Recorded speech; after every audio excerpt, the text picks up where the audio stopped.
আপনাদের মাধ্যমে দেশের মানুষকে বলতে চাই, 7 কলেজ বিশ্ববিদ্যালয় রূপান্তর ইস্যুতে যখন কাজ শুরু হলো তখন ঢাকা বিশ্ববিদ্যালয় প্রশাসনের কাছ থেকে অসৌজন্যমূলক আচরণের ফলশ্রুতিতে একটি উদ্ভূত পরিস্থিতি তৈরি হয়।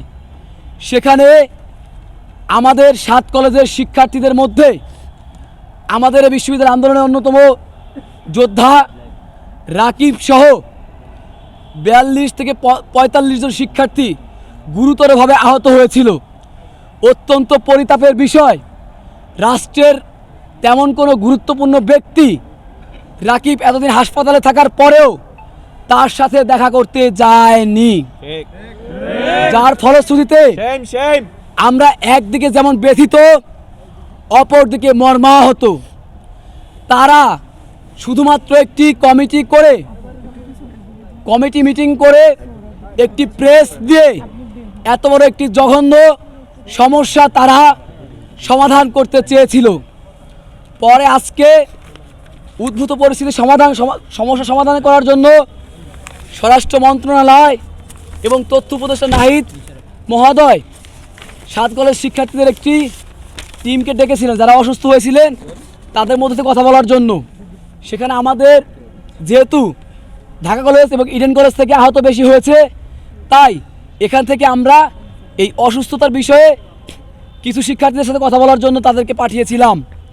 সেখানে গিয়ে তারা এই যে আহত হয়েছে এই বিষয়ে তেমন কথাবার্তা বলে যতটুকু সম্ভব বলেছে, কিন্তু চূড়ান্ত কোনো সমাধান যেহেতু হয়নি, কাজেই আমরা মনে করছি আমাদের এই সাধারণ অসুস্থ শিক্ষার্থীদেরকে রেখে এবং প্রভিসি মামুন আহমেদ স্যার সহ যারা এর সাথে যুক্ত তাদের বিচার নিশ্চিত না করে আসলে কোনো সমাধান সম্ভব নয়। এই জন্য আমরা বলবো যে কর্মসূচিটি ছিল আগে ঢাকা বিশ্ববিদ্যালয় শিক্ষার্থীদের সাথে, যে তারা যদি এই ধরনের দাবি মেনে না নেয় তার বাসে আঘাত করা হবে। আমরা ভাবলাম এটা করলে আসলে একটি শিক্ষার্থীদের সাথে খারাপ দিকে চলে যেতে পারে এবং দেশ অস্থিতিশীল পর্যায়ে চলে যাবে। এজন্য আমরা এই ধরনের জনবিমুখ এবং শিক্ষার্থী বিমুখ কর্মসূচি আজকে আমরা স্বরাষ্ট্র মন্ত্রণালয়ে বলে আসা হয়েছে যে শিক্ষার্থীরা প্রত্যাহার করে নিয়েছে। কিন্তু এই যে যারা সংশ্লিষ্ট দোষী অর্থাৎ রাকিবকে যে পুলিশ কর্মকর্তারা পিটিয়েছে তাদের হত্যার উদ্দেশ্যে এই যে পুলিশ কর্মকর্তাদের আইডেন্টিফাই করার আগ পর্যন্ত এবং মানে শাস্তি নিশ্চিত করার ব্যাপারটি এটা নিশ্চিত হওয়ার আগ পর্যন্ত এবং যারা উস্কানি দিয়েছে এই যে সমস্যা তৈরি করেছে এদেরকে সমস্যার সমাধান করার আগ পর্যন্ত আমরা কিন্তু আর মানে আমরা নতুন করে কর্মসূচি দিব, আবারও 24 ঘন্টা আলটিমেটাম দিচ্ছি। এর মধ্যে এই অসুস্থ শিক্ষার্থীদের সাথে ঊর্ধ্বতন কর্তৃপক্ষ বসতে হবে এবং যাদেরকে ওই যে অপমান করা হয়েছিল 7 কলেজ শিক্ষার্থীদের প্রতিনিধি কমিটির সাথে বসে, অর্থাৎ 7 কলেজের সকল প্রতিনিধিদের সাথে বসে এবং আহত শিক্ষার্থীদের সাথে বসে যেই সিদ্ধান্ত হবে ওই সিদ্ধান্তই হবে চূড়ান্ত সিদ্ধান্ত। আগে কোনো প্রকারের কিছু মেনে নেওয়া হবে না, অর্থাৎ আবারও 24 ঘন্টা আলটিমেটাম দেওয়া হলো। এবার আমরা রাষ্ট্র যেহেতু সিদ্ধান্ত নিয়েছে বিশ্ববিদ্যালয়ের এ বিষয়ে, জি প্রভিসির পদত্যাগ, জি ওইটা আমরা শেষ পর্যন্ত কথা বলছি। আচ্ছা, ধন্যবাদ সকলকে। 7 কলেজকে বিশ্ববিদ্যালয় রূপান্তর নিয়ে যে প্রক্রিয়া চলছে সেই প্রক্রিয়ার চলমান অগ্রগতি সম্পর্কে 7 কলেজের শিক্ষার্থীরা আমরা আপনাদের সামনে বর্তমান পরিস্থিতি বর্ণনা করছি। প্রিয় সাংবাদিকবৃন্দ, শুভেচ্ছা জানবেন। আমরা 7 কলেজের শিক্ষার্থীরা ঢাকা বিশ্ববিদ্যালয়ের অধিভুক্তি বাতিলের দাবি নিয়ে 2024 সালের সেপ্টেম্বর থেকে আন্দোলন কর্মসূচি করে আসছি। আমাদের দাবি ছিল অধিভুক্তি বাতিল করে 7 কলেজের সমন্বয়ে নতুন একটি বিশ্ববিদ্যালয় গঠন করতে হবে। কারণ যে লক্ষ্য আর উদ্দেশ্য নিয়ে 2017 সালে জাতীয় বিশ্ববিদ্যালয় থেকে 7 কলেজকে ঢাকা বিশ্ববিদ্যালয়ে নেওয়া হয়েছিল সেটা প্রায় 8 বছরেও অর্জন করা যায়নি। বরং অধিভুক্তির পর থেকে 7 কলেজের শিক্ষার মানের উন্নতির পরিবর্তে আরও ভোগান্তি বেড়েছে। এইসব ভোগান্তির বিরুদ্ধে সময়ে সময়ে অনেক আন্দোলন সংগ্রাম হয়েছে। বস্তুত যা ছিল সংস্কার আন্দোলন। অন্তর্বর্তী সরকার ক্ষমতা নেয়ার পর গত সেপ্টেম্বরে আমাদের যে আন্দোলন শুরু হয়েছে সেটা আসলে আর সংস্কার নয়, আমরা চূড়ান্ত মুক্তির আন্দোলন শুরু করেছি। এই আন্দোলনের শুরু থেকে আমরা সব মহল থেকে পূর্ণ সমর্থন পেয়েছি। দীর্ঘ আন্দোলনের পর আমাদের দাবির বাস্তবতা উপলব্ধি করে সরকারও সাড়া দিয়েছে। দাবি বাস্তবায়নে সরকার ইউজিসির সমন্বয়ে গত 31 ডিসেম্বর একটি উচ্চ পর্যায়ের বিশেষজ্ঞ কমিটি গঠন করে দেয়, যেই কমিটি খুবই আন্তরিকতার সঙ্গে কাজ করেছে। এখন পর্যন্ত এই কমিটি 7 কলেজের সবগুলো কলেজের শিক্ষার্থীদের সঙ্গে বসে কথা বলেছে। আমরা প্রতিটি কলেজ থেকে 20 থেকে 22 জনের প্রতিনিধি গিয়ে ইউজিসিতে আমাদের সমস্যা এবং সম্ভাবনার পথ বলে এসেছি। এরপর ইউজিসির নেতৃত্বে গঠিত বিশেষজ্ঞ এই কমিটি ঢাকা বিশ্ববিদ্যালয়ের সঙ্গেও এ বিষয়ে কথা বলেছে। 7 কলেজের অধ্যক্ষদের সঙ্গে এবং বিভাগীয় চেয়ারম্যানদের সঙ্গে এই কমিটির কথা হয়েছে। সবার সঙ্গে কথা বলে এই কমিটি 7 কলেজের সমন্বয়ে কিভাবে বিশ্ববিদ্যালয় গঠন করা সম্ভব সে সম্পর্কে রূপরেখা জাতির সামনে প্রকাশ করবে এবং সেটা রাষ্ট্র বাস্তবায়ন করবে। প্রিয় সাংবাদিকবৃন্দ, আমরা দেখছি এই পরিস্থিতির মধ্যে ঢাকা বিশ্ববিদ্যালয় 7 কলেজের নতুন শিক্ষাবর্ষে শিক্ষা ভর্তি বিজ্ঞপ্তি দিয়ে আবেদন গ্রহণ শুরু করেছিল। আমরা দাবি জানিয়েছিলাম যেহেতু 7 কলেজ একটা প্রক্রিয়ার মধ্য দিয়ে যাচ্ছে, সেই ক্ষেত্রে চলতি শিক্ষাবর্ষ থেকে যেন ঢাবি আর শিক্ষার্থী ভর্তি না নেয়। এই বিষয়ে বিগত 5 জানুয়ারি ঢাকা বিশ্ববিদ্যালয়ের ভিসি মহোদয়, ঢাকা বিশ্ববিদ্যালয়ের প্রো ভিসি মহোদয়, ঢাকা বিশ্ববিদ্যালয়ের সম্মানিত ডিন এবং 7 কলেজের অধ্যক্ষ বরাবর একটি স্মারকলিপি দিয়েছিলাম। আমরা গত 26 জানুয়ারি ঢাকা বিশ্ববিদ্যালয়ের প্রো ভিসি শিক্ষা অধ্যাপক ডক্টর মামুন আহমেদের কার্যালয়ে দেখা করতে যাই। সেখানে তিনি আমাদের 7 কলেজের প্রতিনিধিদের লাঞ্ছিত করে বের করে দেন। এই ঘটনার প্রতিবাদে 7 কলেজের শিক্ষার্থীরা তাৎক্ষণিক রাস্তায় নেমে এসে প্রতিবাদ জানায়। পরে ওই দিন রাতে ঢাকা বিশ্ববিদ্যালয়ের শিক্ষার্থী এবং আইন শৃঙ্খলা রক্ষাকারী বাহিনীর সঙ্গে 7 কলেজের শিক্ষার্থীদের নিউ মার্কেট ও নীলক্ষেত এলাকায় ব্যাপক সংঘর্ষ হয়। এতে ঢাকা কলেজের শিক্ষার্থী মোহাম্মদ রাকিব সহ অন্তত 45 জন শিক্ষার্থী হতাহতের শিকার হয়েছেন। রাকিব এখনও হাসপাতালে চিকিৎসাধীন আছেন। শুধু রাকিব নয়, দাবির অধীনে 7 কলেজের শিক্ষার্থীরা নিজেদের শিক্ষার অধিকার আদায়ে বারবার রক্ত ঝরিয়েছেন। অনেক শিক্ষার্থীর অঙ্গহানি পর্যন্ত হয়েছে। 2017 সালের পরীক্ষার রুটিন প্রকাশের দাবির আন্দোলন করতে গিয়ে পুলিশের কাঁদানো গ্যাসের টিয়ার শেলে এবং কাঁদানো গ্যাসের কারণে আমাদের তিতুমির কলেজের বড় ভাই সিদ্দিকুর রহমান চোখ হারিয়েছিলেন। সবশেষ পরিস্থিতি হলো গত 27 জানুয়ারি দুপুরে 7 কলেজের অধ্যক্ষদের নিয়ে ঢাকা বিশ্ববিদ্যালয়ের উপাচার্য অধ্যাপক ডক্টর নিয়াজ আহমেদের কার্যালয়ে একটি বৈঠক অনুষ্ঠিত হয়। বৈঠকে 7 কলেজের অধিভুক্তি বাতিল সহ একাধিক সিদ্ধান্ত হয়েছে। উল্লেখযোগ্য সিদ্ধান্তগুলো হলো ঢাকা বিশ্ববিদ্যালয়ের সঙ্গে অধিভুক্ত সরকারি 7 কলেজের সম্মানজনক পৃথকীকরণের বিষয়ে সিদ্ধান্ত নেওয়া হয়েছে। সরকারি 7 কলেজের শিক্ষার্থীদের ভর্তি কার্যক্রম পরিচালনা সংক্রান্ত পূর্ববর্তী সিদ্ধান্ত পরিবর্তন করে 1 বছর এগিয়ে এনে এ বছর থেকেই অর্থাৎ 2024-25 শিক্ষাবর্ষ থেকে ঢাকা বিশ্ববিদ্যালয়ের অধীনে ভর্তি না নেওয়ার ব্যাপারে সিদ্ধান্ত গৃহীত হয়। 2024-25 শিক্ষাবর্ষ থেকে শিক্ষার্থীদের দাবি অনুযায়ী আসন সংখ্যা, ভর্তি ফি নির্ধারণ সহ যাবতীয় বিষয়ে মন্ত্রণালয় কর্তৃক গঠিত বিশেষজ্ঞ কমিটি সিদ্ধান্ত গ্রহণ করবে। যেসব শিক্ষার্থী বর্তমানে ঢাকা বিশ্ববিদ্যালয়ের চলমান শিক্ষা কার্যক্রমের অধীনে রয়েছেন তাদের ক্ষেত্রে বিশ্ববিদ্যালয় প্রশাসন দায়িত্বশীল থাকবে যাতে তাদের শিক্ষা জীবন কোনোভাবেই ক্ষতিগ্রস্ত না হয়।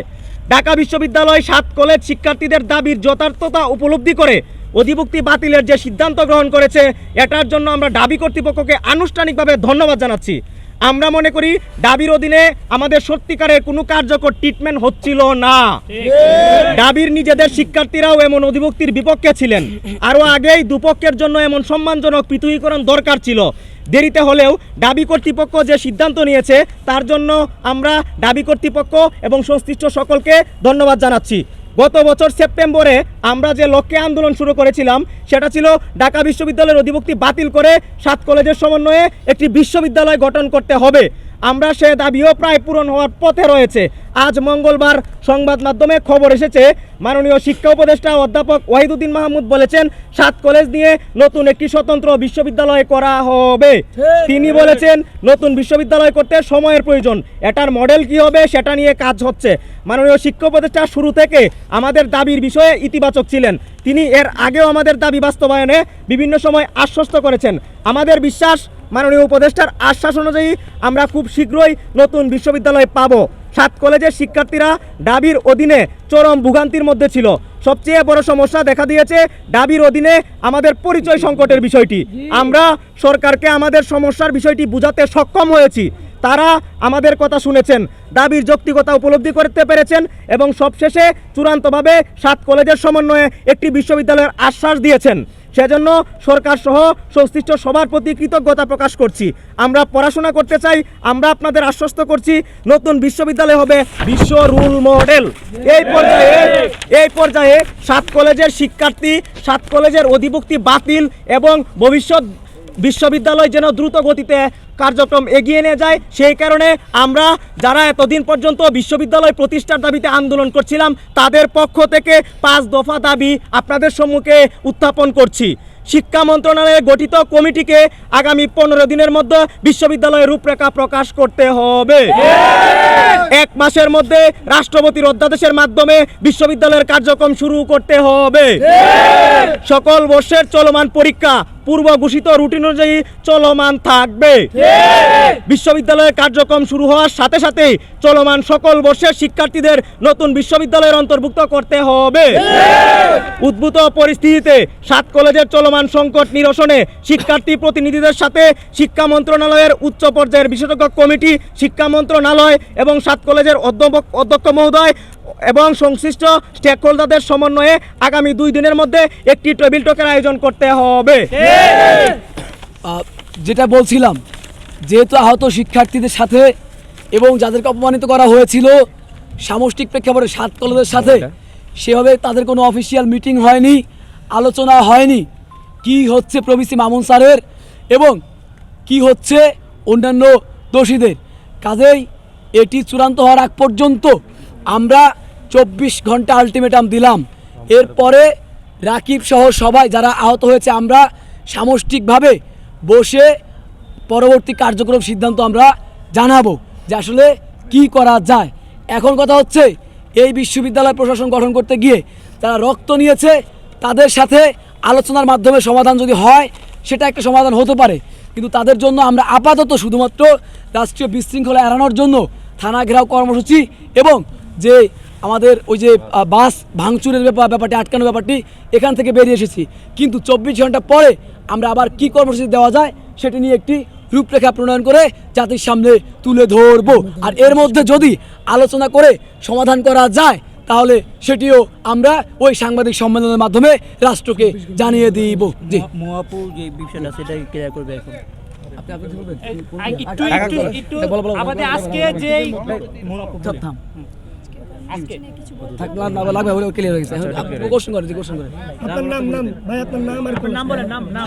আমি মোহাম্মদ আব্দুর রহমান, শিক্ষার্থী, ঢাকা কলেজ। আমি জাকারিয়া বাড়ি, শিক্ষার্থী, কবি নজরুল সরকারি কলেজ। আমি শাহাদাত হোসেন, শিক্ষার্থী, বাংলা কলেজ। রক্ত যে নিয়েছে এটা না বসে সমাধান হবে না। জি ওকে, থ্যাংক ইউ। 15 দিনের মধ্যে এই কার্যক্রমগুলো না হলে আপনারা পরবর্তী আর 24 ঘন্টার মধ্যে যদি আমাদের ওই যে বিচার মানে সুষ্ঠু কোনো সমাধান না হয়, মানে রাকিব সহ হাসপাতালে যারা আছে তাদেরকে নিয়ে এখনো পর্যন্ত রাষ্ট্রের ঊর্ধ্বতন কোনো কর্তৃপক্ষ আমাদের হাসপাতালে গিয়ে দেখতে পারো না কিভাবে করে পিটিয়ে আহত করা হয়েছে। এটা একটা ধিক্কার আমাদের। আলটিমেটাম হচ্ছে দুইটা, একটা জি। হচ্ছে 24 ঘন্টার আর একটা হচ্ছে 15 দিনের। জি 24 ঘন্টার 15 দিনের। জি আর এর মধ্যে আলোচনা করে সমাধান করতে পারলে হলো, না হলে না। 15 দিনের রূপরেখা আর 24 ঘন্টার ক্ষমা চাওয়া। এটা হয়ে গেছে, এটা হয়ে গেছে। জি জি বলেন। জি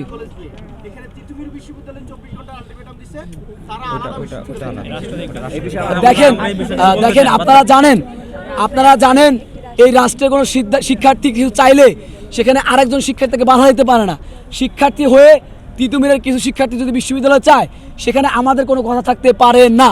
তবে এটিও সত্য যে তিতুমিরের অসংখ্য শিক্ষার্থী প্রতিনিয়ত ফেসবুকে, মেসেঞ্জারে, অনলাইনে, অফলাইনে তারা যোগাযোগ করে সাত কলেজের সমন্বয়ে যে বিশ্ববিদ্যালয় হচ্ছে তার সাথে আছে। এখন কথা হচ্ছে যেহেতু এটি একটি অমীমাংসিত চুক্তি, এটা নিয়ে ব্যক্তিগত আমরা অন্য শিক্ষার্থীর কথা বলে কোনো কন্ট্রোভার্সি তৈরি করতে চাই না। এটি সকল শিক্ষার্থীদের সাথে রাষ্ট্র বসে যে সিদ্ধান্ত নেবে ওটি হবে শিরোধার্য এবং এটি হবে শেষ সিদ্ধান্ত। আমরা আহ্বান জানাবো। আমরা ওদেরকে আহ্বান জানাবো। কোনটা? আমরা আহ্বান জানাবো, ওরা আমরা সাথে আসবো। দেখেন যেহেতু তিতুমিরের অনেক শিক্ষার্থী যৌক্তিকতা হিসেব করে বুঝেছে যে সামষ্টিকভাবে বিশ্ববিদ্যালয় না হলে তারা গুণগত মান পাবে না, তাহলে আসলে আমাদের এখানে কোনো কথা বলা উচিত না। আপনারা প্রয়োজনে তিতুমিরের শিক্ষার্থীদের কাছে যারা বিশ্ববিদ্যালয় চাচ্ছে না, মানে সামষ্টিক বিশ্ববিদ্যালয় চায়, তাদের কাছে প্রশ্ন করেন যে আপনারা কি সামষ্টিক চান নাকি একক চান। আমাদের কাছে এই প্রশ্নের কোনো উত্তর থাকবে না।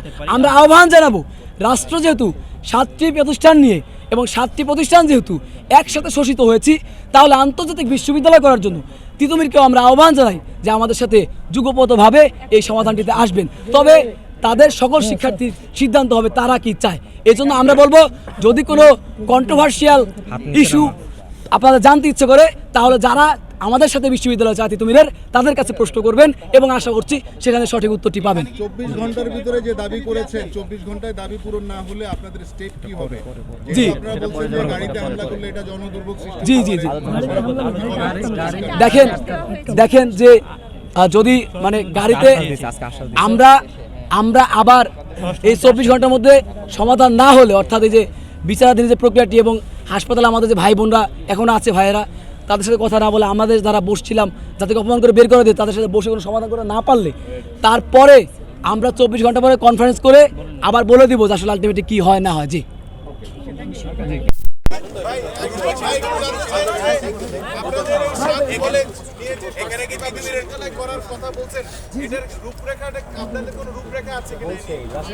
আপনারা জানেন যে আমরা 7 কলেজের টিম করে গিয়ে মন্ত্রণালয়ে গিয়েছিলাম, ইউজিসিতে গিয়েছিলাম।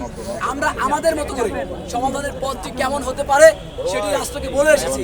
রাষ্ট্র তাদের মধ্যে থেকে সিদ্ধান্ত নিবে কোনটি সবচেয়ে সেরা। এরপরে তারা আন্তর্জাতিক শিক্ষা নিয়ে তারা ভাবেন, গবেষণা করেন, ওই মানুষদের সাথে বসে কয়েকটি মডেল তারা উপস্থাপন করবেন রাষ্ট্রের সামনে, শিক্ষার্থীদের সামনে। শিক্ষার্থীরা রাষ্ট্র দিলে একটি সিদ্ধান্ত নেবে যে কোনটি সবচেয়ে যৌক্তিক। এই হচ্ছে বিষয়। আপনাদের এই দাবিগুলো কি তিতুমিরের শিক্ষার্থীরা জানে, তারা অবগত কিনা, আর সহমত আছে কিনা? রাষ্ট্রের সবাই জানে আছে কিনা? আচ্ছা, আপনাদের যিনি আহত হয়েছেন রাকিব রাকিব আমাদের এই তো এতদিন পরে রাকিব নিয়ে প্রশ্ন এসেছে। দেখেন, আমাদের রক্তের উপর দিয়ে আজকে সমাধান আসতেছে। যারা রক্ত ঝরেছে তাদের খোঁজ কেউ এতদিন পর্যন্ত নেয়নি। যেহেতু আমরা এই যে আমাদের রক্ত ঝরেছে আনন্দ মিছিলটা পর্যন্ত করতে পারিনি, আমাদের ভাইরা এখন পর্যন্ত হাসপাতালে। কাজে রাকিব এখন সুস্থ আছে আলহামদুলিল্লাহ, আগামীকাল হয়তো রিলিজ হবে। দেখি এর মধ্যে ওনারা কি সিদ্ধান্ত নেয়, যদি আলোচনা করে সমাধান বিষয়টা সংক্ষেপে যদি আবার একটু উল্লেখ করেন।